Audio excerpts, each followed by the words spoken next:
Battery rickshaw বন্ধের নির্দেশের বিরুদ্ধে আপিলের সিদ্ধান্ত। আজও রাজধানীর বিভিন্ন স্থানে মিছিল বিক্ষোভ, যান চলাচল ব্যাহত, ভোগান্তি। মশা বা বর্জ্য ব্যবস্থাপনার সব ক্ষেত্রেই ঢাকার 2 সিটির কাজে স্থবিরতা, গাফিলতি। জন্মসনদ সহ প্রয়োজনীয় সার্টিফিকেট তুলতে গলদঘর্ম।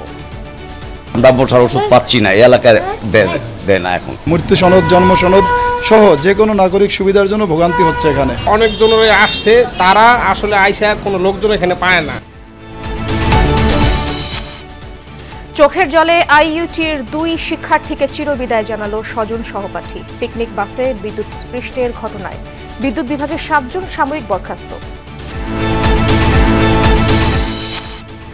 আধা ঘন্টা পর শপথ নিতে যাচ্ছেন নির্বাচন কমিশনের নবনিযুক্ত সিইসি ও কমিশনাররা। সুপ্রিম কোর্টের জাজেস লাউঞ্জে শপথ পড়াবেন প্রধান বিচারপতি। শ্রম অধিকার নিশ্চিত করে যুক্তরাষ্ট্রের জিএসপি সুবিধা ফিরে পাওয়ার আশা বাণিজ্য উপদেষ্টার। মার্কিন প্রতিনিধি দলের সাথে 11 দফা বাস্তবায়ন নিয়ে আলোচনা।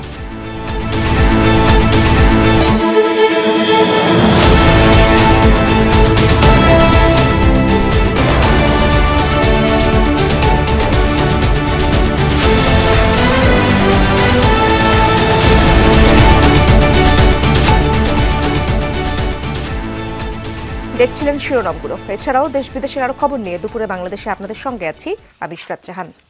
ব্যাটারি চালিত রিকশা চালু রাখার দাবিতে আজও রাজধানীতে সড়ক অবরোধ করে বিক্ষোভ করছে চালকরা। সকালে রাজধানীর সায়েন্স ল্যাব, মোহাম্মদপুর সহ বিভিন্ন এলাকা থেকে মিছিল নিয়ে জাতীয় প্রেস ক্লাবের সামনে জড়ো হন ব্যাটারি চালিত রিকশা চালকরা। আরও অনেক এলাকা থেকেও প্রেস ক্লাবের সামনে এসে জড়ো হন বিক্ষোভকারীরা। এতে বিভিন্ন সড়কে যান চলাচল বন্ধ এবং ব্যাহত হয়। ভোগান্তিতে পড়েন নগরবাসী। বিশৃঙ্খলা এড়াতে অতিরিক্ত পুলিশ মোতায়েন করা হয়েছে। উচ্চ আদালত থেকে ঢাকা মহানগর এলাকায় 3 দিনের মধ্যে ব্যাটারি চালিত রিকশা বন্ধের নির্দেশ আসে 19 নভেম্বর। এরপর থেকে রাজধানীতে বিক্ষোভ করে আসছে ব্যাটারি চালিত রিকশা চালকরা।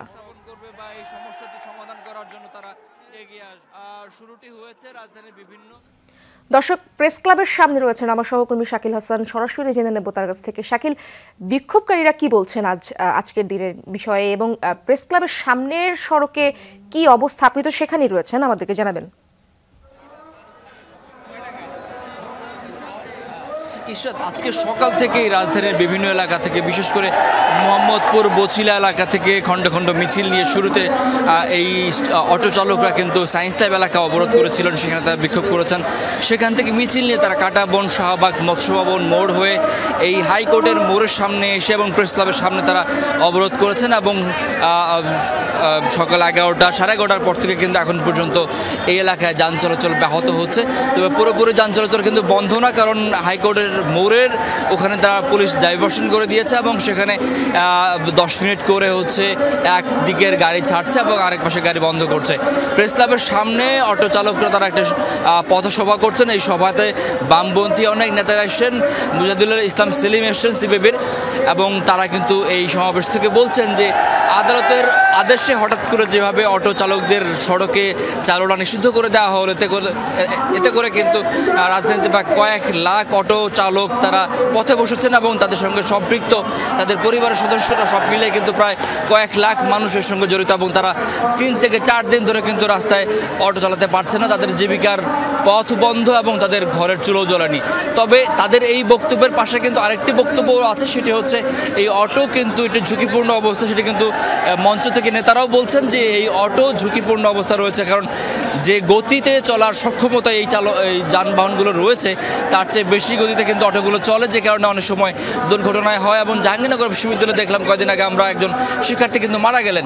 এবং সড়কে যে নিরাপদ চালনা এবং অনিরাপদ অবস্থা তৈরি হয়েছে সেটিকে কিন্তু সরকারকেই রক্ষা করতে হবে, এবং এই জন্য একটি কারিগরি কমিটি গঠনের মাধ্যমে এই যানবাহনগুলোকে যদি ঝুঁকিমুক্ত করা যায় এবং কমিটি গঠনের মাধ্যমে যানবাহনগুলোর ব্যাপারে কথা বলছিলেন আপনি। ধন্যবাদ আপনাকে শাকিল। ঢাকা মহানগর এলাকায় ব্যাটারি চালিত অটোরিকশা চলাচল বন্ধের আদেশের বিরুদ্ধে আবেদন নিয়ে আপিল বিভাগে যাচ্ছে রাষ্ট্রপক্ষ। রোববার ডেপুটি অ্যাটর্নি জেনারেল নূর মোহাম্মদ আজমি বিষয়টি জানিয়েছেন। বলেন, এ সংক্রান্ত আপিল আবেদনের প্রস্তুতি চলছে। এর আগে 19 নভেম্বর ঢাকা মহানগর এলাকায় 3 দিনের মধ্যে ব্যাটারি চালিত অটোরিকশা চলাচল বন্ধের আদেশ দেন বিচারপতি ফাতেমা নজিব ও বিচারপতি মোহাম্মদ মাহমুদুর রাজীব হাইকোর্ট বেঞ্চ। একই সঙ্গে ঢাকা মহানগর এলাকায় ব্যাটারি চালিত রিকশা চলাচল বন্ধে কর্তৃপক্ষের নিষ্ক্রিয়তা কেন বেআইনি হবে না তা জানতে রুল জারি করেছেন আদালত। স্বরাষ্ট্র সচিব, স্থানীয় সরকার সচিব, আইজিপি, ঢাকার পুলিশ কমিশনার, ঢাকার 2 সিটি কর্পোরেশন কর্তৃপক্ষ সহ সংশ্লিষ্টদের আদালতের এই আদেশ বাস্তবায়ন করতে বলা হয়েছে। ঢাকা মহানগরীতে ব্যাটারি চালিত রিকশা বন্ধে মহামান্য সুপ্রিম কোর্টের হাইকোর্ট বিভাগ যে নির্দেশনা দিয়েছেন তার বিরুদ্ধে আপিল বিভাগে যাওয়ার সিদ্ধান্ত নিয়েছে রাষ্ট্রপক্ষ। পিটিশন তৈরির কাজ চলছে। আমরা আশা করছি খুব শীঘ্রই আপিল বিভাগে বিষয়টি শুনানি হবে। রাজধানীর 2 সিটি কর্পোরেশনের নাগরিক সেবা মিলছে ঢিমে তালে। জন্ম, মৃত্যু, ওয়ারিশ আর চারিত্রিক সনদ পেতে ভোগান্তির পাশাপাশি বেড়েছে সময়। ডেঙ্গু নিয়ন্ত্রণেও নেই দৃশ্যমান কোনো উদ্যোগ। রাস্তা, উলিগলি আর ফ্লাইওভারে পড়ে থাকছে আবর্জনা। দায়িত্ব নিয়ে যা অপসারণের কেউ নেই। কিভাবে চলছে রাজধানীর 2 সিটি কর্পোরেশন? সরেজমিন দেখে এসেছেন আখলাকুস সাফা, ছবি তুলেছেন লুৎফর রহমান। বাক প্রতিবন্ধী নৃত্যশিল্পী সানজিদা হক স্বর্ণা ঢাকা উত্তর সিটির 37 নম্বর ওয়ার্ড কাউন্সিলর অফিসে ঘুরছেন কয়েকদিন ধরে চারিত্রিক সনদ নেবেন বলে। এই অফিসটা এখন নাই। হ্যাঁ, আপনার সাথে আছে কোনো সার্টিফিকেটের রিলেটেড কাগজ? এর আগে 2 দিন দেখছি এখানে বসাতা ছিল, কাউন্সিলর থাকতে 2 দিনে আসছে। 5 আগস্টের পর অফিস বন্ধ, আত্মগোপনে কাউন্সিলর। প্রতিদিনই নানান কাজে সেখানে গিয়ে ফিরে যাচ্ছেন ওই ওয়ার্ডের সেবা প্রার্থীরা। কাজ হয়? কাজ বন্ধ। মৃত্যু সনদ, জন্ম সনদ সহ যে কোনো নাগরিক সুবিধার জন্য ভোগান্তি হচ্ছে এখানে। 40 নম্বর ওয়ার্ড কাউন্সিলর অফিসে তো রীতিমতো ধুলো জমেছে। প্রয়োজনীয় সেবা তাহলে কোথায় মিলবে জানেন না অনেকেই। 5 তারিখের পরও অনেকজনের আসছে, তারা আসলে আইসা কোনো লোকজন এখানে পায় না। এখানে একটা নেম প্লেট লাগানো ছিল, স্থান পরিবর্তন, এরপরে সেটাও ওরা তুলে নিয়ে গেছে। দক্ষিণ সিটির 3 নম্বর ওয়ার্ডের অফিস ছিল কাউন্সিলরের নিজ বাড়িতে। এখন পড়ে আছে শুধু এক সাইনবোর্ড। কয়েকটি ওয়ার্ডের নাগরিক সেবা দেয়া হচ্ছে সিটি কর্পোরেশনের একটি আঞ্চলিক অফিস থেকে। 2টা ওয়ার্ড পার হইয়া মানুষ এখানে নাগরিক সেবা নেওয়ার জন্য যেতে হচ্ছে। আমরা মশার ওষুধ পাচ্ছি না, এই এলাকায় দেয় না। এখন যৌথ কমিশনারের কার্যক্রম নিয়ে গেছে, এখন এখানের সেবাও নাই। আঞ্চলিক অফিসগুলোতে জন্ম, মৃত্যু, ওয়ারিশ বা চারিত্রিক সনদ পেতে এত বিলম্ব হচ্ছে কেন? জনপ্রতিনিধিরা তাদেরকে চিন্তা বিধায় তাৎক্ষণিকভাবে একটা নাগরিক সনদ, একটা ওয়ারিশ সনদ দিতে পারত। আমরা তো সকল জনগণকে তো সবাইকে তো আমরা চিনি না, যার কারণে আমাদেরকে তাদেরকে পরিচয় জেনে একটা সনদ দিতে একটু সময় লাগে। অবৈধ স্থাপনা উচ্ছেদেও পড়তে হচ্ছে জটিলতায়। এখনও আমরা পুলিশের সাপোর্টটা 100% পাচ্ছি না। দ্বিতীয়ত হলো জনগণের ভিতরেও একটা উচ্ছৃঙ্খল একটা ভাব রয়েছে, যেটাকে আমাদের মাথায় নিয়ে এখন উচ্ছেদগুলো করতে হচ্ছে। ডেঙ্গু নিয়ন্ত্রণে নতুন 2টি বিশেষজ্ঞ কমিটি করেছে 2 সিটি কর্পোরেশন। উড়ন্ত মশা মারতে কোথাও ফগিং হচ্ছে, কোথাও খবরই নেই। এডিসের লার্ভা ধ্বংসে সকালের লার্ভিসাইডিং তো চোখেই পড়ে না। ফ্লাইওভারগুলোতে ঝাড়ু পড়ছে না বহুদিন। অলিগলি রাস্তায় পড়ে থাকছে আবর্জনা। পরিচ্ছন্নতা কর্মীদের দেখা মিলছে দিনে একবার। মানে ব্যানের অভাব, মানে যতটুক কুলাইতেছে অতটুক লুই যাইতেছে আর কি। 2 সিটি কর্পোরেশনের প্রধান নির্বাহীদের জবাব, জনপ্রতিনিধিদের কাজ এখন তারাই করছেন, তাই দেখভালে ঘাটতি থেকেই যায়। আমাদের ওয়ার্ড কাউন্সিলর যেখানে অফিস ছিল সেখানে আমাদের ওয়ার্ডের সচিবরা বসতেছে। সচিব না থাকলে আমরা আমাদের অন্য কোনো কর্মকর্তাদেরকে বসিয়ে সেই সেবাটা আমরা দেওয়ার চেষ্টা করছি। যারা অফিসার এখন কাজ করছে তারা তো আর ওইভাবে জনপ্রতিনিধি নয়, সুতরাং এই শর্টকামিংস তো থাকবেই, বাট ধীরে ধীরে তারাও লোকালিটিতে অ্যাকুয়েন্টেড হচ্ছে। সব মিলিয়ে কোনো রকম কাজ চালিয়ে যাচ্ছে সিটি কর্পোরেশনগুলো। নগরবাসীর ভোগান্তি কমানোর আলাদা কোনো উদ্যোগ চোখেই পড়েনি। আখলাকুস সাফা, যমুনা নিউজ, ঢাকা। গাজীপুরে পিকনিকের বাসে বিদ্যুৎস্পৃষ্ট হয়ে নিহত আইইউটির শিক্ষার্থীদের বাড়িতে চলছে শোকের মাতম। জানাজা শেষে 2 জনের দাফন সম্পন্ন হয়েছে। জুবাইর রহমান সাকিবকে দাফন করা হয়েছে তার গ্রামের বাড়ি রাজশাহীর মুরারিপুরে।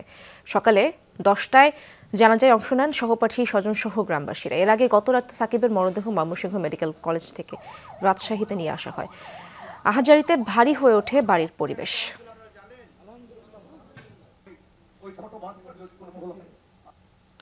আরেক শিক্ষার্থী মোজাম্মেল হোসেন নাইমের বাড়ি ফেনী শহরের মাস্টারপাড়া এলাকায়। সকালে সংসদীর ফতেহপুর ঈদগাহ মাঠে জানাজা শেষে তাকে দাফন করা হয়। এর আগে গতরাতে এই শিক্ষার্থীর মরদেহ বাড়িতে নেওয়ার পর নেমে আসে শোকের ছায়া। নাইমকে শেষবারের মতো দেখতে ভিড় জমায় পাড়া প্রতিবেশীরা।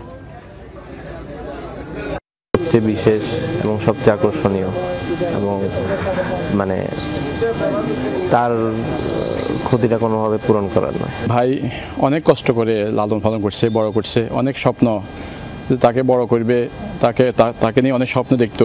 ভার্সিটি কর্তৃপক্ষ এটা নিয়ে দেখা উচিত যে এখানে দায়ী কারা, সেটা নিয়ে অবশ্যই তদন্ত হওয়া উচিত। রংপুর মহানগরীর জুম্মাপাড়ায়ও শোকাচ্ছন্ন পরিবেশ। গতরাতেই নিজ গ্রামে পৌঁছায় শিক্ষার্থী মোস্তাকিম রহমান মাহিনের মরদেহ। বাদ জোহর নুরুল উলুম করিমিয়া মাদ্রাসা মাঠে জানাজা অনুষ্ঠিত হবে। এরপর মুন্সিপাড়া কবরস্থানে দাফন করা হবে তাকে। এদিকে পিকনিকের বাসে বিদ্যুৎস্পৃষ্ট হয়ে বিশ্ববিদ্যালয়ের শিক্ষার্থীদের প্রাণহানির ঘটনায় ময়মনসিংহ বিদ্যুৎ বিভাগের 7 জনকে সাময়িক বরখাস্ত করা হয়েছে। ঘটনার তদন্তে পৃথক 2টি কমিটি গঠন করেছে জেলা ও বিশ্ববিদ্যালয় প্রশাসন।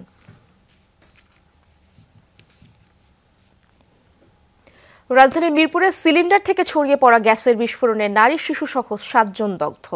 3 জনের অবস্থা আশঙ্কাজনক। রোববার ভোরে এই বিস্ফোরণ হয়। পরে সকাল 7টার দিকে দগ্ধ অবস্থায় তাকে উদ্ধার করে জাতীয় বার্ন অ্যান্ড প্লাস্টিক সার্জারি ইনস্টিটিউটের জরুরি বিভাগে নেওয়া হয়। দগ্ধরা হলেন আব্দুল খলিল, রুমা আক্তার, 3 শিশু আব্দুল্লাহ মোহাম্মদ, ইসমত এবং তাদের প্রতিবেশী স্বপ্না ও শাহজাহান। কর্মরত চিকিৎসক জানান, দগ্ধদের মধ্যে আব্দুল খলিলের দেহের 95% দগ্ধ হয়েছে। আব্দুল্লাহ ও মোহাম্মদের 38 ও 35% দগ্ধ হয়েছে। এই 3 জনকে ভর্তিও করা হয়েছে। তাদের অবস্থা সংকটাপন্ন। বাকি 4 জনকে রাখা হয়েছে পর্যবেক্ষণে। একজন রোগী স্টেবল আছে, যার 6% পুড়ে গিয়েছে, শাহজাহান, ওনাকে আমরা ওয়ার্ডে দিচ্ছি। বাকি 3 জন হচ্ছে একজনের আপনার 95%, আর একজনের হচ্ছে 20% এবং আরেকজনের 14%। সবারই শ্বাসনালী পুড়েছে, যার জন্য ওনাদের 3 জনকে আমরা এসডিইউতে দিচ্ছি, আর বাকি 3 জনকে আমরা আইসিইউতে দিচ্ছি। অলরেডি একজন আইসিইউতে আমরা পাঠিয়েছি, বাকি 2 জন প্রক্রিয়াধীন আছে। নির্বাচন কমিশন গঠন করায় সরকারকে ধন্যবাদ জানিয়ে বিএনপির স্থায়ী কমিটির সদস্য আব্দুল মঈন খান বলেছেন, স্বৈরাচার থেকে গণতন্ত্রের পথে আসতে সরকারকে দ্রুত প্রয়োজনীয় সংস্কার করে ভোটের অধিকার ফিরিয়ে দিতে হবে।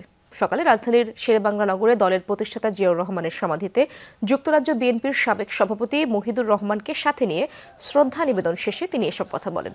মঈন খান বলেন, জনগণের ওপর অত্যাচার করে ছাত্র জনতার প্রতিরোধের মুখে স্বৈরাচার বিদায় হওয়ায় সাধারণ মানুষ মুক্তি পেয়েছে।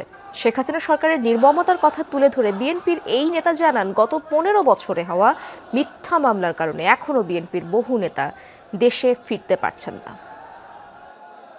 স্বৈরাচার থেকে গণতন্ত্রে রূপান্তর করতে হবে, এটাই হচ্ছে এই সরকারের মূল এবং প্রধান ম্যান্ডেট। যে সমস্ত অত্যাবশ্যকীয় যে সংস্কার আছে সেগুলো তারা সম্পাদন করবে, এবং আমি বলেছি তার একটি গুরুত্বপূর্ণ সংস্কার ছিল নির্বাচন কমিশন পুনর্গঠন, সেটা তারা করেছে। জিএসপি পেতে হলে শ্রম অধিকার সংক্রান্ত যুক্তরাষ্ট্রের চাহিদা পূরণ করতে হবে। সরকার সে পথে আছে বলে জানিয়েছেন বাণিজ্য উপদেষ্টা। তিনি আশা করেন, শ্রম অধিকার নিশ্চিত করে জিএসপি পাবে বাংলাদেশ। সচিবালয়ে মার্কিন যুক্তরাষ্ট্রের শ্রম প্রতিনিধি দলের সাথে বৈঠক শেষে ব্রিফিংয়ে বাণিজ্য উপদেষ্টা শেখ বশির উদ্দিন এই আশাবাদ ব্যক্ত করেছেন। বলেন, শ্রম অধিকার বিষয়ে 11 দফা বাস্তবায়ন নিয়ে আলোচনা হয়েছে। বৈঠকের বিষয়ে বাণিজ্য সচিব বলেন, শ্রম নিরাপত্তা, নিম্নতম মজুরি বাস্তবায়ন, শ্রমিক সংগঠন করার অধিকারের বিষয় নিয়ে আলোচনা হয়েছে।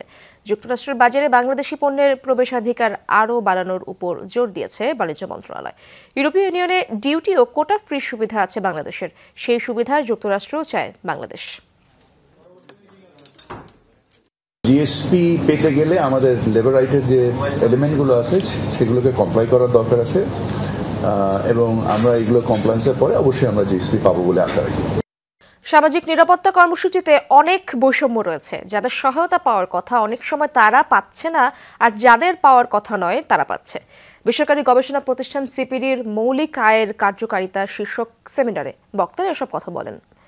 টেকসই দারিদ্র্য বিমোচনের কৌশল গ্রহণের পরামর্শ তুলে ধরে বক্তারা বলেন, সমাজে দারিদ্র্য কমলেও বৈষম্য বেড়েছে। কোনো বিপর্যয় আসলে অনেক মানুষ দরিদ্র হয়ে যাবে, তার মানে দেশে দারিদ্র্য বিমোচন কৌশল টেকসই নয়। প্রকৃত দরিদ্রদের জন্য সারা দেশে সার্বজনীন ন্যূনতম আয় নিশ্চিত করতে হলে সরকারিভাবে অর্থায়ন করতে হবে। এতে করে 6 ভাগেরও বেশি দরিদ্রতা কমবে। নির্দিষ্ট ও বহুমাত্রিক কয়েকটি সূচকের মাধ্যমে এই কর্মসূচি গ্রহণ করা হলে সরকারের নিট বাজেট বরাদ্দ প্রয়োজন হবে 15,000 কোটি থেকে 75,000 কোটি টাকা পর্যন্ত। শহরে দরিদ্রদের জন্য এই কর্মসূচি নেই।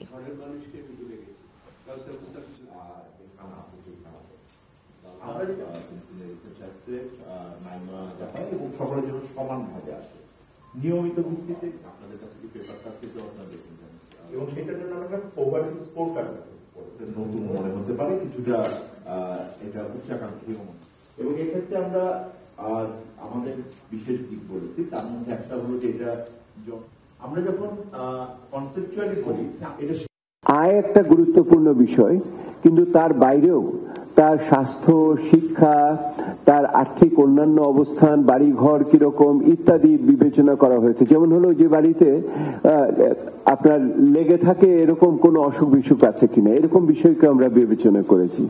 আইন শৃঙ্খলা সংক্রান্ত উপদেষ্টা কমিটির বৈঠক শেষে ব্রিফ করছেন স্বরাষ্ট্র উপদেষ্টা। আমরা সরাসরি চলে যাচ্ছি তার বক্তব্যে। অবরোধ নিষিদ্ধ করা যায় কিনা?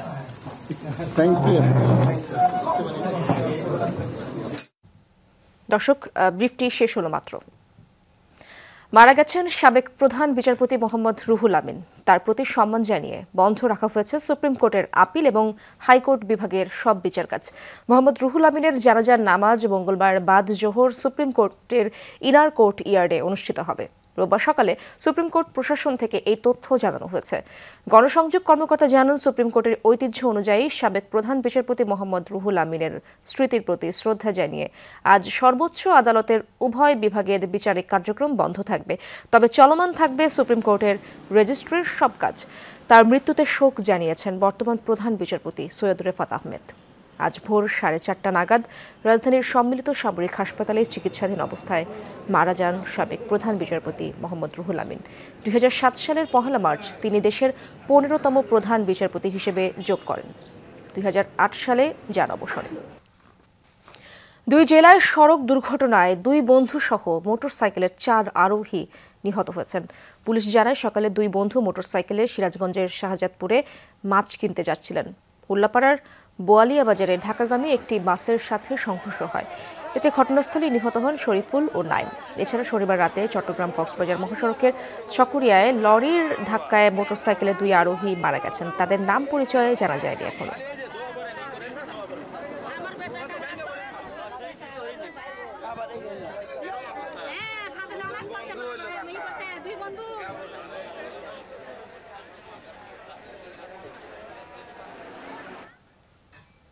চট্টগ্রামে মহাসড়ক অবরোধ করে বিক্ষোভ করেছে 3টি ব্যাংক থেকে চাকুরিচ্যুত কর্মকর্তা কর্মচারীরা।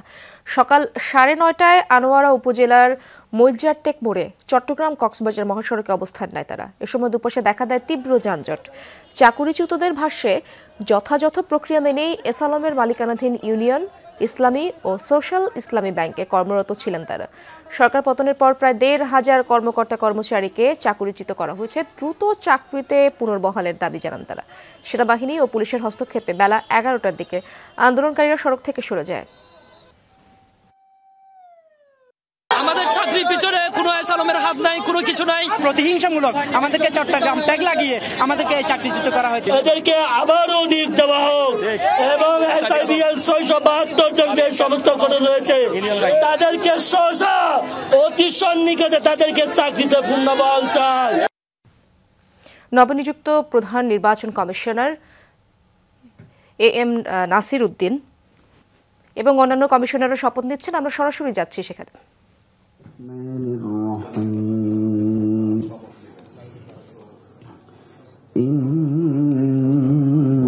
الذين يبايعونك إنما يبايعون الله يد الله فوق أيديهم فمن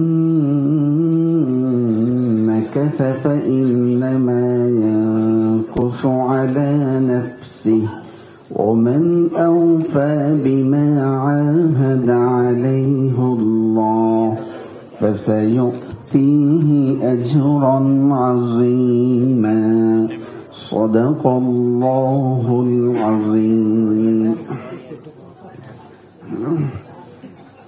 যারা আপনার কাছে আনুগত্যের শপথ করে তারা তো আল্লাহরই কাছে আনুগত্যের শপথ করে। আল্লাহর হাত তাদের হাতের উপর রয়েছে।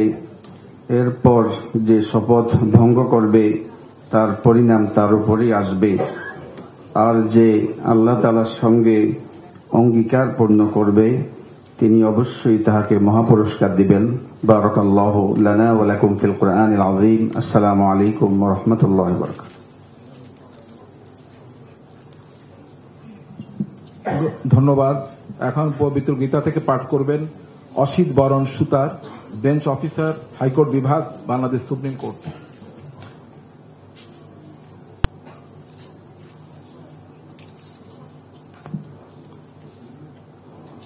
হে কৃষ্ণ করুণা সিন্ধু দীনবন্ধু জগত পতে গোপেশ গোপিকা কান্ত রাধাকান্ত নমস্তুতে। শ্রীমদ্ ভগবদ গীতার জ্ঞানযোগ নামক ৪র্থ অধ্যায়ের ৭ম ৮ম শ্লোক। শ্রী ভগবান উবাচ ইয়াদা ইয়াদা হি ধর্মস্য গ্লানির্ভবতি ভারত অভ্যুত্থানামধর্মস্য তদাত্মনাম সৃজম্যহম পরিত্রাণায় সাধুনাম বিনাশায় চ দুষ্কৃতাম ধর্ম সংস্থাপনার্থায় সম্ভবামি ইয়গে ইয়গে। অর্থাৎ হে ভারত, যখনই ধর্মের অধঃপতন হয় এবং অধর্মের অভ্যুত্থান ঘটে তখন আমি নিজেকে প্রকাশ করে অবতীর্ণ হই।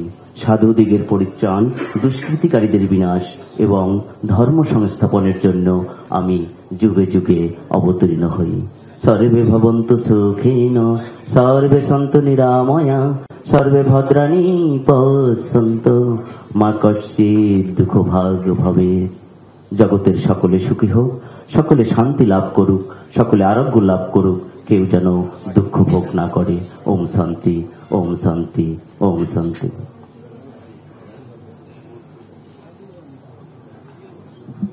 ধন্যবাদ।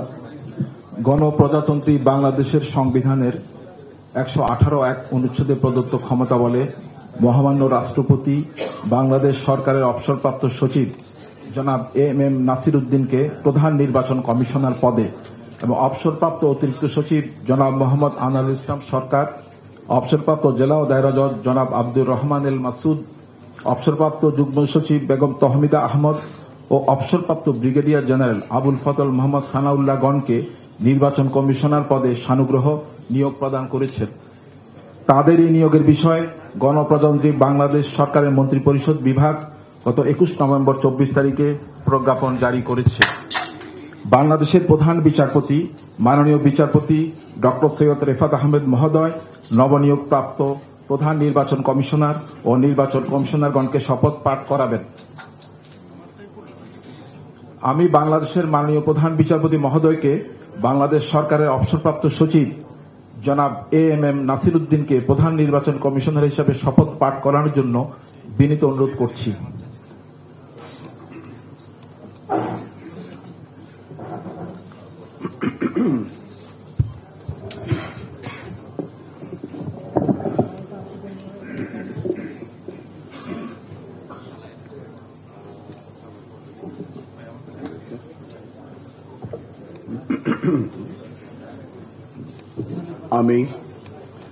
আমি এম নাসির উদ্দিন প্রধান নির্বাচন কমিশনার নিযুক্ত হইয়া সশ্রদ্ধ চিত্তে শপথ করিতেছি যে আমি আইন অনুযায়ী ও বিশ্বস্ততার সহিত আমার পদের কর্তব্য পালন করিব। আমি বাংলাদেশের প্রতি অকৃত্রিম বিশ্বাস ও আনুগত্য পোষণ করিব। আমি সংবিধানের রক্ষণ সমর্থন ও নিরাপত্তা বিধান করিব। এবং আমার সরকারি কার্য ও সরকারি সিদ্ধান্তকে ব্যক্তিগত স্বার্থের দ্বারা প্রভাবিত হইতে দিব না। এখন আমি সম্মানিত প্রধান নির্বাচন কমিশনার মহোদয়কে স্বাক্ষর প্রদানের জন্য বিনীত অনুরোধ করছি।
এ পর্যায়ে আমি বাংলাদেশের মাননীয় প্রধান বিচারপতি মহোদয়কে জনাব মোহাম্মদ আনোয়ারুল ইসলাম সরকার, জনাব আব্দুর রহমান আল মাসুদ, বেগম তহমিদা আহমদ ও ব্রিগেডিয়ার জেনারেল আবুল ফজল মোহাম্মদ সানাউল্লাহগণকে নির্বাচন কমিশনার হিসেবে শপথ পাঠ করানোর জন্য বিনীত অনুরোধ করছি।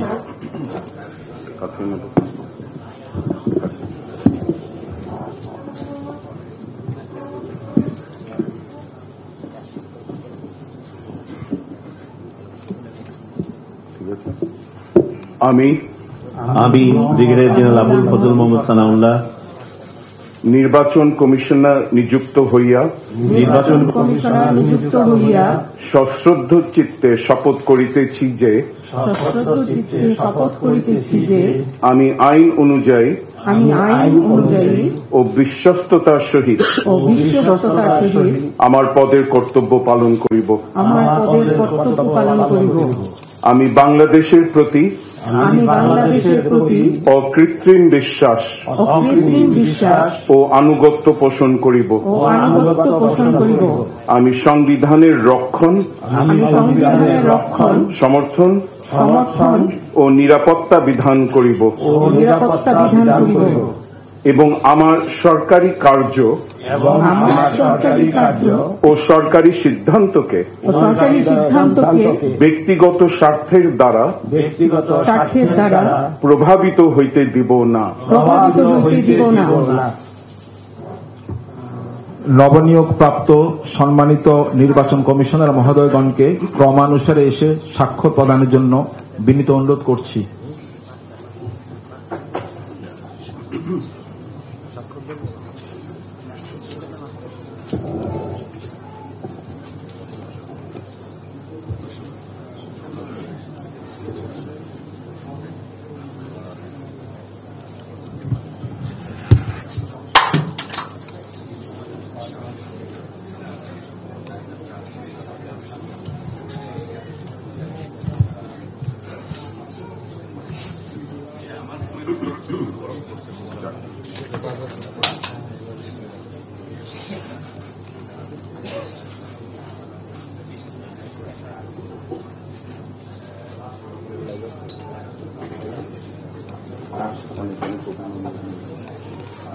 সরকারি চাকরিতে 22,000 নতুন নিয়োগ দেবে সরকার, জানিয়েছে জনপ্রশাসন মন্ত্রণালয়। এই বিষয়ে সচিবালয়ে ব্রিফিং চলছে, আমরা সরাসরি যাচ্ছি সেখানে। এই কমিটিগুলি কাজ করবে। এটা হলো 44, 45 বিসিএস এর প্রিলিমিনারি পরীক্ষা হয়েছে। প্রিলিমিনারি কতজন? 12,789 জনকে নেওয়া হয়েছে। এখন যারা সিদ্ধান্ত হয়েছে এদের লিখিত পরীক্ষার খাতা, যেটাকে বলে স্ক্রিপ্ট, দেখা চলছে। এখানে সরকার সিদ্ধান্ত নিয়েছে এই যে লিখিত পরীক্ষা first examiner, second examiner, what ever it is, এখন থার্ড এক্সামিনার দিয়ে সবগুলো করা হবে। এবং থার্ড এক্সামিনার যারা দেখবেন, এবং আমি সরকারের পলিসিতে তারাই এক্সামিনার হয়, সেই থার্ড এক্সামিনার যেই খাতা দেখবেন সেই নাম্বারের ভিত্তিতে তাদের বাকি কার্যক্রম শুরু হবে। তাহলে এটা গেল আমাদের, এদের সংখ্যা আপনার প্যালের 12,779। এই জন্য একবার আমি টোটালটা যোগ দিয়েছি সিলেকশন হওয়ার পরে যেটা হবে। 46তম বিসিএস, 46তম বিসিএস এ আমাদের এরা পরীক্ষার্থী ছিল, মানে সিলেকশন হয়ে আসছিল 10,638 লিখিত পরীক্ষার মাধ্যমে আসছিল। এখন যেটা সিদ্ধান্ত হয়েছে নতুন পিএসসি, এই ক্ষেত্রে সম্ভাব্য বৈষম্য দূরীকরণের লক্ষ্যে ইতিমধ্যে নির্বাচিত প্রার্থীদের সঙ্গে সমসংখ্যক, অর্থাৎ এই যে 10,638 প্লাস 10,638, তার মানে আমরা 21,276 জন লিখিত পরীক্ষাকে তুলে এনে এদেরকে বাকিটা মূল্যায়ন করা হবে। তার মানে ডাবল, যেখানে ছিল হয়তো একটু সময় লাগবে, বা ইট উইল বি প্রসেস, এবং কোনো কোশ্চেন না থাকে, বিতর্কিত যাতে নিয়োগ না হয়। 47তম বিষয় যেটা নিট অ্যান্ড ক্লিন, এটা দেওয়ার জন্য আমরা প্রস্তুত। আপনারা জানেন পিসি ফর্মেশন করার পরেও দুই একটা বিষয় আছে, সেটা আমি পরে বলি। এখানে 3,487টি পদের বিজ্ঞপ্তি জারির পর্যায়ে, এটা আমরা পিএসসি ফার্স্ট বিজ্ঞপ্তিটা দিলেই এই বিজ্ঞপ্তিটা দিবে 3,487 জন। তাহলে এই টোটাল আমরা দেখেছি আমাদের ক্যাডার এবং বিসিএস এর একটা দেখবেন যে নন ক্যাডারও থাকে, এই দুইটা মিলে হলো 18,149। ক্যাডারে হলো 12,710, নন ক্যাডার হলো 5,439। এই হলো আমাদের একটা তথ্য শেয়ার করলাম যে দীর্ঘদিন ধরে মানুষ চাকরি এবং বিসিএস ফরমেশন অনেকগুলো হয়েছে, সরকারের সর্বশেষ অবস্থান আমি আপনাদের মাধ্যমে জানালাম। এটা হলো একটা বিষয়। এর বাইরে এই কাগজটা পাওয়ার দরকার লাগলে আমি পিআর সাহেবকে বলবো, ইফ ইউ নিড আমরা এই কাগজটা আপনাদের শেয়ার করতে পারি, কারণ আপনারা যার যার মতো করে নিউজ করবেন, যার যার মতো করে লিখবেন, তথ্যগুলোকে যার যার মতো করে আপনার অ্যানালাইসিস করবেন। এই লিবার্টি ইজ ইয়ার্স। নাম্বার 2 হলো যে বিষয়গুলো একটু জরুরি, অনেকেই প্রশ্ন করেন, অনেক সাংবাদিক ইন্ডিভিজুয়াল করেন, অনেকের জানতে চান, আপনাদের মাধ্যমে জানতে চান, অনেকে আমাদের এখানে দল বেঁধে এসে জানতে চান। এটা হলো বাস্তবতা, কারণ দীর্ঘদিন ধরে এগুলো হচ্ছে না, তো হয়নি। তো বিসিএস রিক্রুটমেন্টের ব্যাপারে আমাদের কয়েকটা বিষয় সিদ্ধান্ত হয়েছে, যেহেতু ক্যাবিনেট সেক্রেটারি আমাদের নতুন যোগদান করেছেন। আমরা এটা একটা এসএসবি বলে, এটা ফরমেশন হয়েছে। ডিএস টু জয়েন্ট সেক্রেটারি, এই প্রমোশনটা আপনারা শর্টলি শুরু হবে। যেহেতু অনেকে প্রমোশনের পদোন্নতি হওয়ার পরে পদ দেওয়া যায়নি, দ্যাট ইজ ডিফারেন্ট, কিন্তু ব্যাচ ওয়াইজ আবার প্রমোশন আবার ডিউ হয়ে যায়, এটা আবার আরেকটা হিস্ট্রি। এটা একটা joint secretary to additional secretary, এটা একটা। আরেকটা হলো সবচেয়ে ইম্পর্টেন্ট, যেটা নিয়ে অনেক বিতর্ক এবং অনেক কিছু, অনেক দিন অনেক কিছু হয়ে আমরা আজকে আবার বসলাম, সেটা হলো নতুন ডিসি ফিটলিস্ট। দর্শক, ব্রিফ করছেন জনপ্রশাসন মন্ত্রণালয়ের সচিব মোখলেসুর রহমান। আমরা সরাসরি ছিলাম তার বক্তব্যে। উইন্ডিজ বাংলাদেশ টেস্ট সিরিজের খবর। অ্যান্টিগা টেস্টে নিজেদের প্রথম ইনিংসে ভালো শুরু পায়নি বাংলাদেশ। 2 উইকেটে 40 রান করে দ্বিতীয় দিনের খেলা শেষ করেছে টাইগাররা। ক্যারিবিয়ানদের থেকে এখনও 410 রানে পিছিয়ে আছে মেহেদী মিরাজের দল। দর্শক, দুপুরে বাংলাদেশের প্রথম ঘণ্টা থেকে বিদায় নিচ্ছি। পরের ঘণ্টার খবর নিয়ে ফিরবেন সহকর্মী মনিরুল ইসলাম। আমাদের সাথেই থাকুন।